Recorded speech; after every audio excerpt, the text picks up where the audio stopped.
আর এবার দেখাবো কুলতলিতে বিজেপি নেতা গ্রেপ্তার। কি কারণে বিজেপি নেতা গ্রেপ্তার, কেন গ্রেপ্তার? কারণ ম্যানগ্রোভ কেটে ফেলছেন, ম্যানগ্রোভ কেটে বাড়ি তৈরি করা হচ্ছে, এমনটাই অভিযোগ। যদি ম্যানগ্রোভ কেটে ফেলা হয় তাহলে সব থেকে বেশি ক্ষতিগ্রস্ত তো স্থানীয়রা হবে, সেখানকার মানুষজন হবে।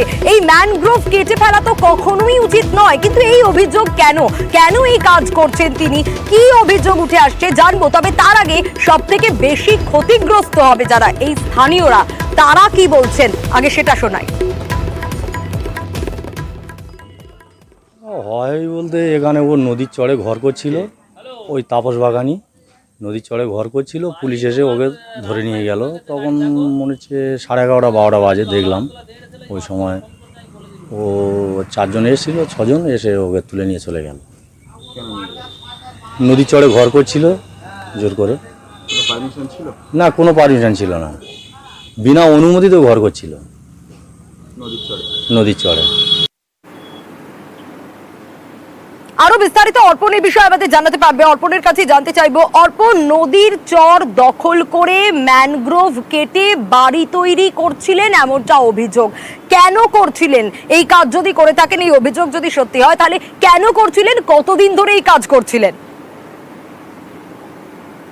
তিনি বাড়ির পাশে আরো একটি বাড়ির লাগোয়া একটি বাড়ির পাশে একটা ঘর তৈরি করছিলেন, এবং যেটা সেচ দপ্তর, বন দপ্তর এবং স্থানীয় গ্রাম পঞ্চায়েতের যেটা অভিযোগ যে সেখানে ম্যানগ্রোভ ছিল, সেই ম্যানগ্রোভ গাছ নষ্ট করে সরকারি জমি সেখানে তিনি অধিগ্রহণ করে এই বাড়ি তৈরি করছিলেন, এবং যার বিরুদ্ধে বন দপ্তর, সেচ দপ্তর এবং স্থানীয় প্রশাসন, গ্রাম পঞ্চায়েতের যিনি প্রধান রয়েছেন, তিনি কুলতলি থানায় অভিযোগ দায়ের করেন। তদন্ত নেমে পুলিশ গিয়ে এই তাপস বাগানি, যিনি ভারতীয় জনতা পার্টির মণ্ডল সভাপতি, তাকে গ্রেপ্তার করা হয়েছে। আজ তাকে বারুইপুর মহকুমা আদালতে পেশ করা হয়েছে এবং নিজেদের হেফাজতে চেয়ে আবেদন জানিয়েছে পুলিশ। যদিও অভিযুক্ত যে তাপস বাগানি, তিনি যেটা জানাচ্ছেন যে তার সম্পত্তি, তার নিজস্ব দলিল রয়েছে, সেখানে তিনি বাড়ি করছিলেন এবং সেখানেই রাজনৈতিকভাবে প্রতিহিংসার কারণে তাকে জোর করে তার নামে মিথ্যে অভিযোগ করা হয়েছে এবং সেই জন্যে তাকে পুলিশ গ্রেপ্তার করেছে। এর পিছনে ষড়যন্ত্র রয়েছে। বিজেপির যারা নেতৃত্ব রয়েছেন তারা যেটা জানাচ্ছেন যে তৃণমূল কংগ্রেসের কথায় পুলিশ প্রশাসন তাকে গ্রেপ্তার করেছে। যদিও সমস্ত অভিযোগ রাজনৈতিকভাবে তৃণমূল অস্বীকার করেছেন, তিনি জানাচ্ছেন তৃণমূলের পক্ষ থেকে স্পষ্ট জানানো হয়েছে সরকারি জমি যেমন তিনি দখল করছিলেন তেমনই গাছ কেটে ফেলছিলেন, আর সেই কারণেই পুলিশ প্রশাসন কাছে অভিযোগ হয় এবং সেই অভিযোগের ভিত্তিতে এই বিজেপি নেতাকে গ্রেপ্তার করা হয়েছে। এই বিজেপি নেতা গ্রেপ্তার ঘিরে এলাকায় যথেষ্ট চাঞ্চল্য ছড়িয়েছে এবং এই ঘটনার পিছনে রাজনৈতিক উদ্দেশ্য রয়েছে এমনটাই অভিযোগ করছেন বিজেপি নেতৃত্ব। বেশ, আর এই নিয়ে শুরু হয়েছে তরজাও। বিজেপি প্রমাণ করালো যে প্রকৃত চোর কারা। আজকের কুলতলি ব্লকে জারাবেরিয়া 2 অঞ্চলে নিমোনিয়া নদীর উপরে সেখানে অবৈধভাবে গাছপালা কেটে ঘর করার চেষ্টা করেছে।